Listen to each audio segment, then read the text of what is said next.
What I'd like for you to do right now, I want you to think about your dream, because I'm in a room full of dreamers. Think about your dream right now. I want you to think about it and envision it. Now, ladies and gentlemen, let me share something with you. I do not believe that any of us have dreams that were not given to us for the purpose of accomplishing those particular dreams. And I want to share something with you that has changed my life. I started out, as was indicated by Jack, it's very humble beginnings. I don't know what that dream is that you have. I don't care how far-fetched it might appear to be. I don't care how disappointing it might have been as you've been working toward that dream. But here's what I know, that dream that you're holding in your mind, that it's possible. Let's say that together, please. Say, it's possible. See, sometimes we can't say, I can do that. But what we can say, that it's possible that I can have my dream as we run toward it, as we work on it day in and day out. No one, ladies and gentlemen, could have convinced me when I started out just over 6 years ago, working on my dream. And I want you to think about whatever your dream is, because I was willing to take a chance, and most people won't do that.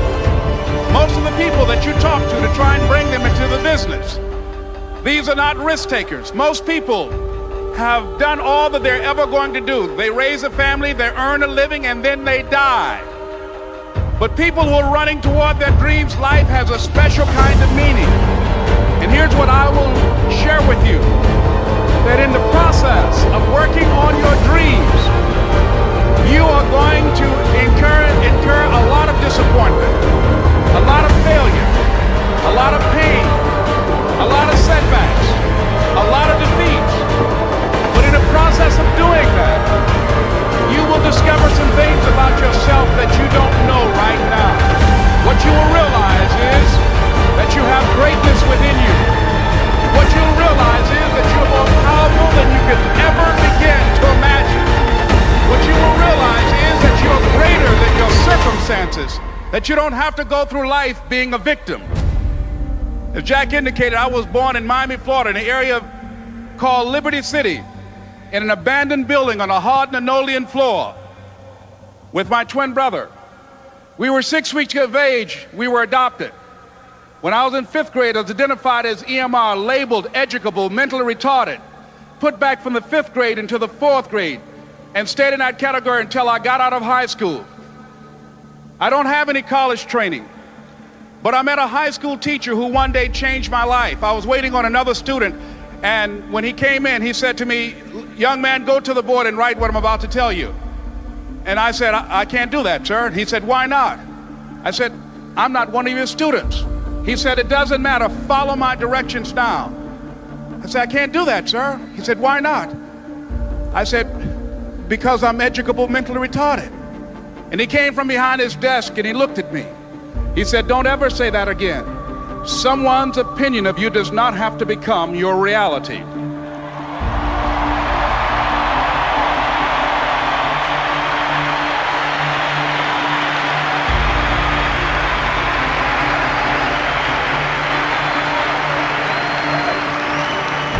And that man, Mr. Leroy Washington, did something for me. He started planting seeds in my mind that enabled me to begin to dream, as Dexter has been doing for you. And ladies and gentlemen, I started working on my dream. And most people don't work on their dreams. Why? For many years I didn't. One is because of fear. The fear of failure. What if things don't work out? And the fear of success. What if they do and I can't handle it? The other thing is that most people, ladies and gentlemen, they get comfortable. They stop growing, they stop working on themselves, they stop stretching, they stop pushing themselves, and they end up becoming very cynical about life, and they throw in the towel on themselves, on their families, and on their dreams. And the other thing is that most people don't feel worthy. What I'm doing now, I could have been doing years ago. But because I did not have a college education, because I didn't believe in myself, because I allowed other people's opinion of me to control my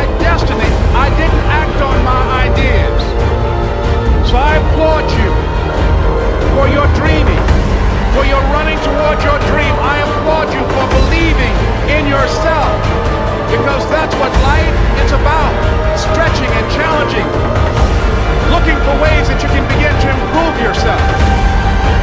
And ladies and gentlemen, as a result of stretching out, of acting on my dream, and I don't know what that dream is for you, I can tell you that it's possible.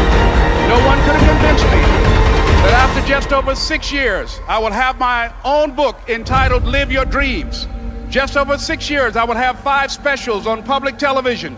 Just over 6 years, I've done motivational speaking for AT&T, Procter & Gamble, McDonald's Corporation, Xerox, IBM. Just over 6 years. I will now have my own talk show that will premiere on Monday, Labor Day. I'm saying to you, your dream is possible. Your dream is possible. But not only is it important that you believe and begin to know that it's possible for you to live your dream as you run toward it, but I've done something that I want to share with you called Choosing Your Future. In fact, I've developed a set of tapes talking about how to begin to create your own reality by choosing your future. And not only is it important for you to know it's possible for you to choose your future, but it's necessary that you work on yourself, that you develop yourself. It's necessary that you get the energy drainers out of your life, people who don't want anything, people who are not striving, people who are not challenging themselves, people who aren't growing, people who have stopped dreaming. It's necessary that you align yourself with people and attract people into your business who are hungry, people who are unstoppable and unreasonable, people who are refusing to leave life just as it is and who want more. My mother used to say, birds of a feather flock together. If you run around with losers, you will end up a loser. It's necessary that you get the losers out of your life if you want to live your dream.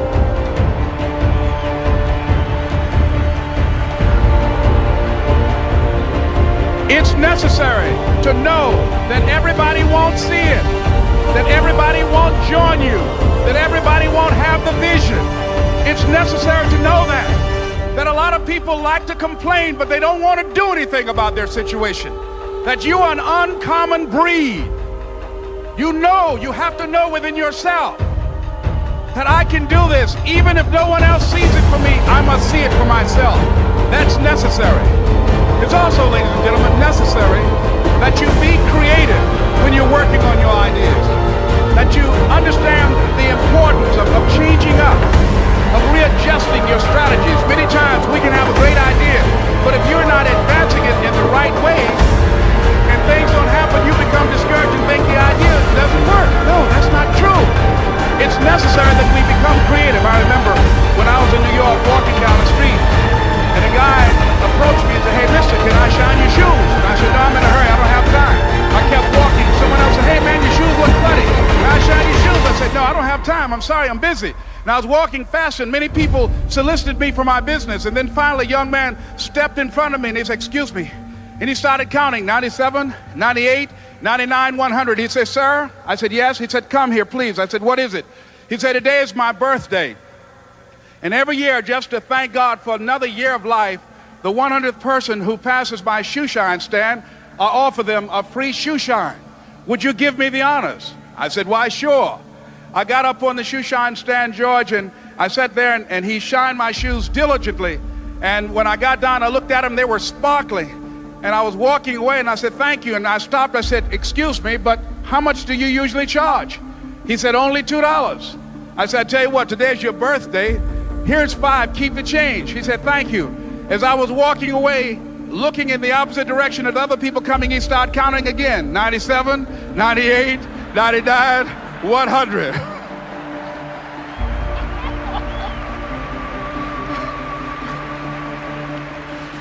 It's necessary that you be flexible, that you are always thinking of how can I improve this better.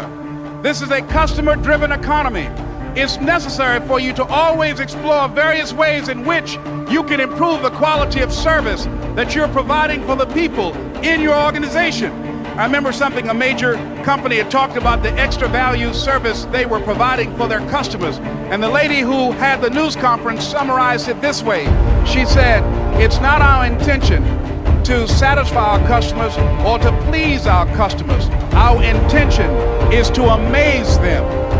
It's necessary, if you're going to compete today, that you look for ways to amaze your customers by being one of those individuals that keep your commitments, that keep your word, that's relentless.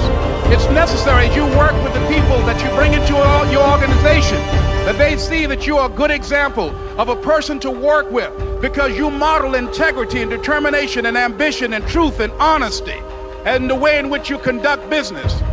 The next step is, that is you. That is you. That no one can do it for you but you.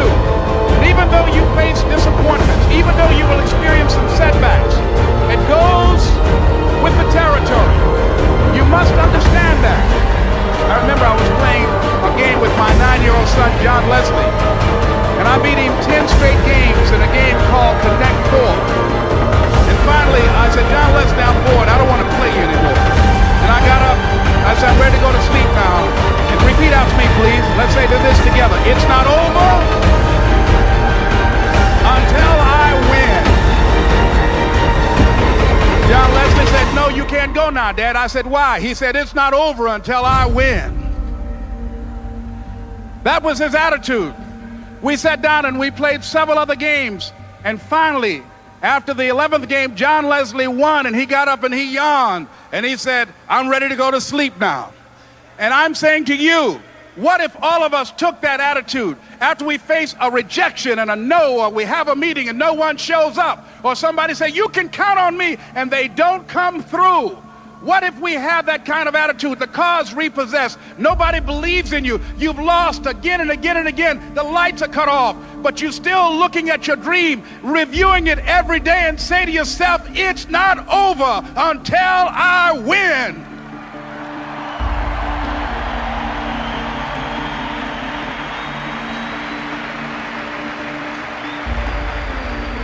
Life will yield to you. Now here's the next step. Repeat after me, please. It's possible.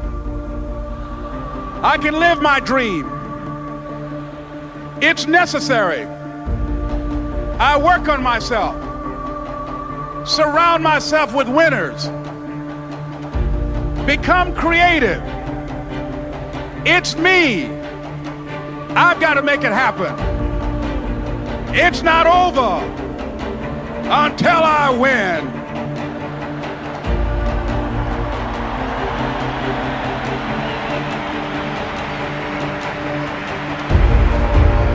The next thing that's important to know, yes, it's possible that you can choose your future and direct the course of your life as you run toward your dream.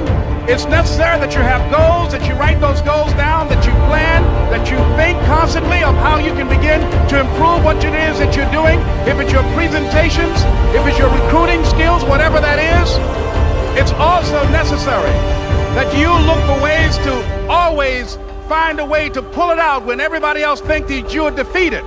That you've got to take personal responsibility to know that in order to become successful, you've got to make it your personal business to do it. But the next thing, ladies and gentlemen, I want to share with you that some of you already know that it's hard. It's not easy. It's hard changing your life. It was hard when just over 3 years ago, in the Penobscot building in Detroit, Michigan, where I was operating my business, and I fell on some hard times, and I was sleeping in my office. It was hard coming into the lobby, and the security said, excuse me, Mr. Brown, can we see you for a moment? And I said, yes, and I walked up to the counter, and he gave me an envelope. And he said, would you mind reading it here? And I opened the envelope, and the envelope was from management that said, this is an office tower. It's not a hotel. Please do not sleep in your office. And I said, excuse me, sir. I said, I just work long hours in creating my business. I'm an entrepreneur. And right now things are bad for me, but they're not going to be this way always. And I just asked for the opportunity to continue to operate like I'm doing. I'm not trying to make this my home. And it was hard coming through the lobby. And sometimes they would laugh. There's a guy talking about becoming successful. And look at him. He's bathing in the bathroom upstairs on the 21st floor. He sleeps on the floor. Him and two other dreamers up there. Look at him. It was hard, ladies and gentlemen, coming to speak to people. And I was facing financial difficulties in my own life. I was behind on my bills and my dreams, and I'm saying to them, you can live your dream. It was hard, ladies and gentlemen. It was very difficult to pick myself up each day believing that I could do it. There were times that I doubted myself. I said, God, why is this happening to me? I'm just trying to take care of my children and my mother. I'm not trying to steal or rob from anybody. Why did this have to happen to me? It was very hard. And here's what I want to say to you. For those of you that have experienced some hardships, don't give up on your dream. No one could have convinced me by holding on, by continuing to push forward, by continuing to run toward my dream. And one day, I would have my own talk show. It's a long shot, ladies and gentlemen, from Liberty City, an abandoned building on a floor. Never knowing my mother or father. It's a long shot. Being here with you today in this dome in Atlanta, it's a long shot. No college training, labeled educable, mentally retarded, but I kept running toward my dream.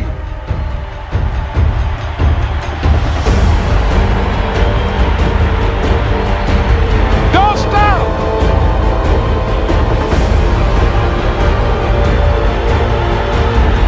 Don't stop.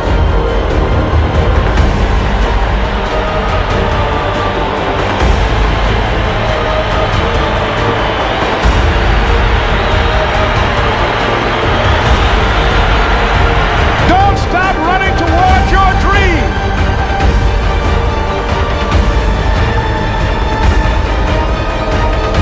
It's very important as you hold on to that dream. There are moments when you're going to doubt yourself. There are rough times are going to come, but they have not come to stay. They have come to pass. It's very important for you to know that. Don't say I'm having a bad day. Say I'm having a character building day.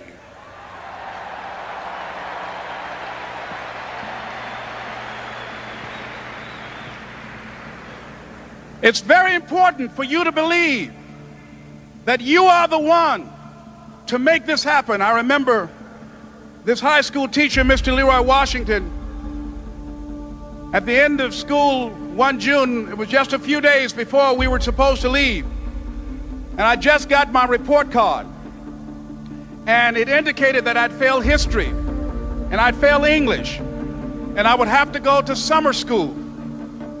And I was feeling within myself that I was a failure, that I'm slower than most people in getting paperwork, and I was feeling down on myself and very negative.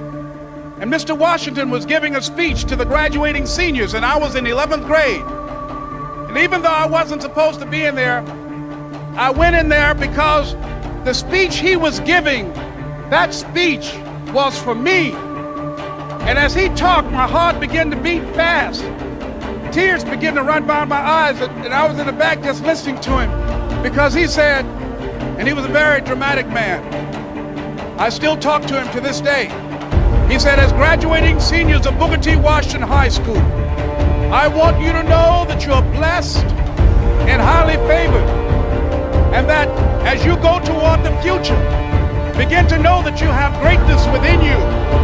And if just one of you here begin to envision yourselves as being blessed and highly favored to reach your goals, if just one of you capture the essence of what that means, that you have greatness within you and a responsibility to manifest that greatness, that you can make your parents proud, you can make your school proud, you can touch millions of people's lives, and the world will never be the same again because you came this way. And the students gave him a rousing standing ovation. And as he left the auditorium, I ran down the steps and I caught him in the parking lot. I said, Mr. Washington? He said, yes. I said, do you remember me, sir? He said, no. I said, my name is Leslie Brown. My mother, she works in the cafeteria here. I'm one of the twins, Leslie and Wesley. I said, Mr. Washington, but you know,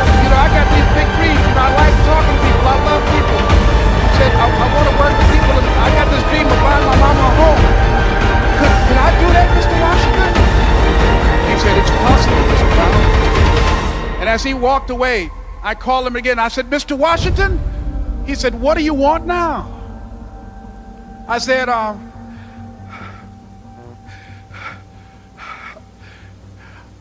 the one, sir. I said, I'm the one. You remember me, sir. I'm Miss Mamie Brown's boy. I'm the one. I'm the one.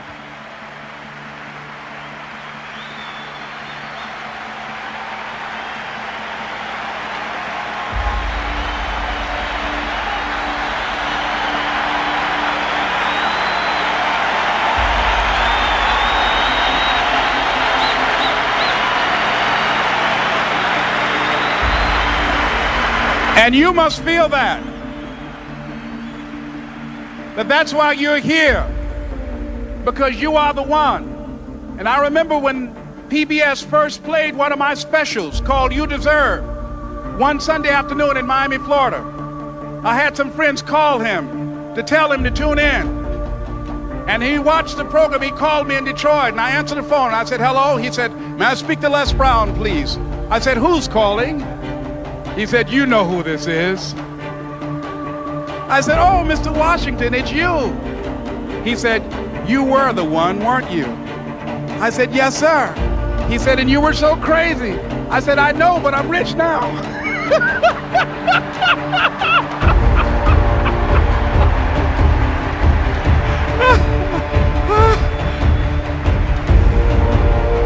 Ladies and gentlemen, it's not going to be easy. It was hard laying on the floor of the Penobscot building, looking out of the window, daydreaming, saying, Les, can you do this? Can you make this happen? I used to listen to tapes day in and day out about See You at the Top, my great friend Zig and Dennis Waitley and different other motivational speakers and Dr. Norman Vincent Peale. And Dexter saying, don't let nobody steal your dream. I used to ask myself, can I do this? And something said within me, you're the one. You're the one. And let me tell you something, ladies and gentlemen. While you're here, before you go back home to your respective cities and communities, write down at least 5 reasons on why you deserve your dream. Why you won't give up, what's going to make you unstoppable, why you must be unreasonable, because logical, practical thinking says you can't do it today. But if you want to produce unreasonable results in your life, like living your dream and taking charge of your destiny, you've got to be an unreasonable person. You've got to be an uncommon person. So write down the reasons of why you're here. My first major goal was to buy my mother a home. And let me tell you something, ladies and gentlemen. What will reasons do, Les? Nietzsche said, if you know the why for doing, you can endure almost anyhow. What do you mean by that? If you know why you're doing something, when the hard times come, and they're going to come, when the disappointments and the rejections come, and they're going to come by the truckloads, your reasons will be your rod and staff to comfort you, to pick you up. Once again, I got a saying on one of my tapes, if life knocks you down, try and land on your back, because if you can look up, you can get up. Let your reasons get you back up.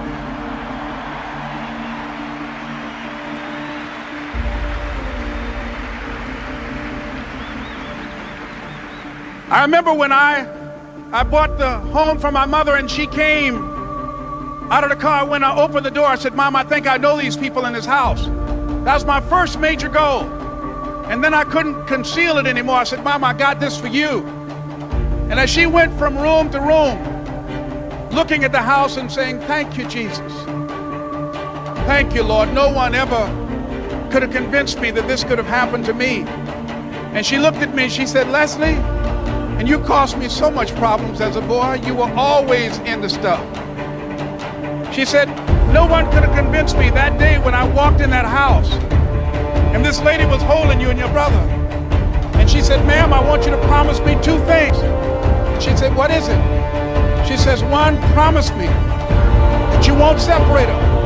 She said, I want them raised together. I want them to know each other. I got pregnant while my husband was away in the war, and I can't keep them. Promise me that that you won't separate them. She said, I promise I won't. I've never had children. I promise I won't separate them. And she said, promise me that you'll never tell them about who I am, because if my husband ever found out, he would kill me. She said, I promise. And she said that she gave them to us, and she kind of cried, and she was walking out the door, and she looked at my adopted mother. She said, remember, don't you separate them. She said, Brother God, I won't separate them. I'll keep them together. And she said, as I held y'all in my arms, I never had these children of my own. I didn't know how I was going to do it. I knew with the help of God, I would. Ladies and gentlemen, my mother had a dream of having children and raising us. She didn't know how she was going to do it. You're going to be just like that. And some of you are already there. Well, you don't know how you're going to make this happen, but you just feel within yourself some way, somehow, with the help of God, I'm going to make it happen. Repeat after me, please. No matter how bad it is, or how bad it gets, I'm going to make it. I'm going to make it. Shake somebody's hand on your right and left and say, you got the right stuff.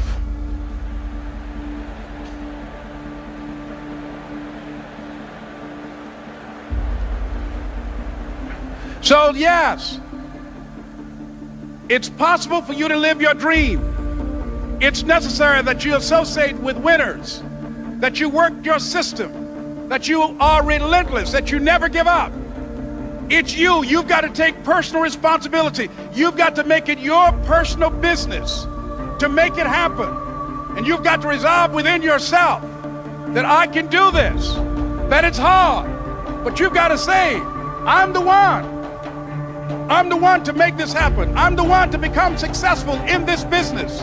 As you work to help other people to become successful, that feeds your success. But you know it's going to be hard, but find out what will make it worth it for you. I told Mr. Washington I wanted to become a disc jockey.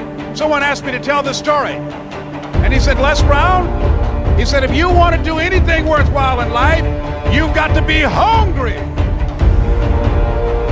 And so I started working to develop myself. He said, I want you to practice every day being a disc jockey. I said, but I don't have any job now. He said, it doesn't matter. He said that it's better to be prepared for an opportunity and not have one than to have an opportunity and not be prepared. So every day I was working to develop myself. And that's what you must do.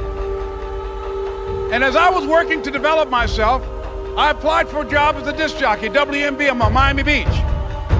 Went to a guy named Milton Butterball. I said, how you doing, Mr. Butterball? I'd like to get a job as a disc jockey. He looked at me, he said, do you have any broadcast background? I said, no, sir, I don't. Do you have any journalism background? I said, no, sir, I don't. He said, we don't have any jobs available.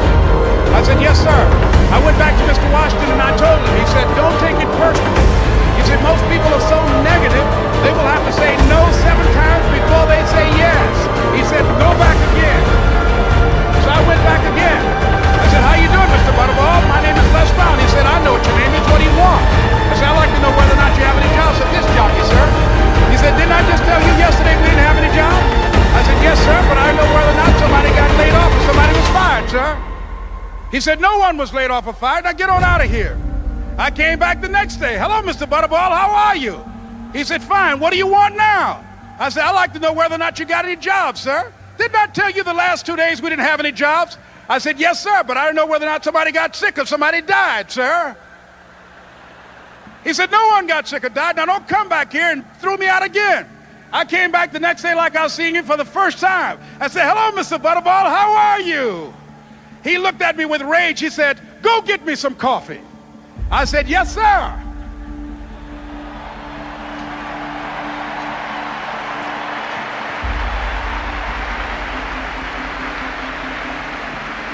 And I went to get him some coffee. After a while, I would get their lunch and dinner, and I would go in the control rooms and take the disc jockeys their food, and I would not leave until they would ask me to leave. Then they started trusting me to pick up entertainers that came to town. Entertainers like the Four Tops and and the Temptations and Diana Ross and the Supremes. I would drive them all over Miami Beach in the disc jockeys, big long Cadillacs. I didn't have any driver's license, but I was driving like I had some.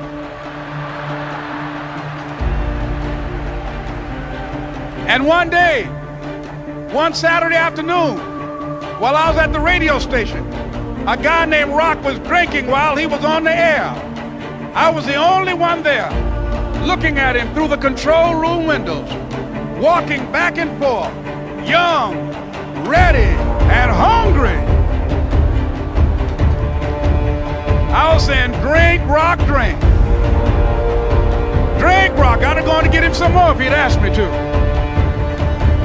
Pretty soon the phone rang and it was the general manager. And I answered the phone. I said, hello? He said, Les, this is Mr. Klein. I said, I know. He said, Rock can't finish his program. I said, I know. He said, would you call one of the other DJs in? I said, yes, sir. I hung the phone up. I said, now he must think I'm crazy. I called my mom and my girlfriend, Cassandra. I said, y'all turn up the radio and come out on the front porch. I'm about to come on the air.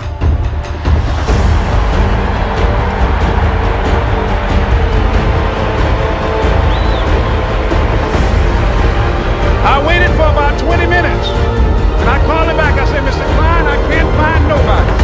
He said, young boy, do you know how to work the controls? I said, yes, sir. He said, go in there and don't say nothing here. I said, yes, sir. I couldn't wait to get behind those controls. I put on an old Stevie Wonder record called Fingertip. I sat down behind that turntable. I said, look out, this is me, LB Triple P. Les Brown, your platinum playing pop. There were none before me, and there will be none after me. Therefore, that makes me the one and only. Young and single, love to make certified, bonafide, and duly qualified to bring you satisfaction, a whole lot of action. Look out, baby, I'm your love man. I was hungry. I was hungry. You got to be hungry.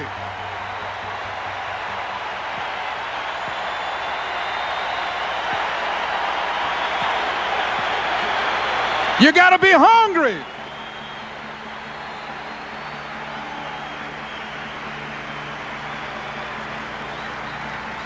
So, ladies and gentlemen, if you want to make your dream become reality, the people that are running at their dreams know that it's possible that you can live your dream, that it's necessary, that you're relentless, that you have a plan of action, that you are creative. The people that are living their dream are finding winners to attach themselves to. The people that are living their dreams are the people that know that if it's going to happen, it's up to them. And they're resolving within themselves, it's not over until I win. The people that are running after their dream know they're going to have hard times. They keep on running because they're saying within themselves, I'm the one, no matter how bad it is or how bad it gets, I'm going to make it. The people that are running after their dreams are the people that are hungry. Shake somebody's hand on your right and left and say, you got to be hungry.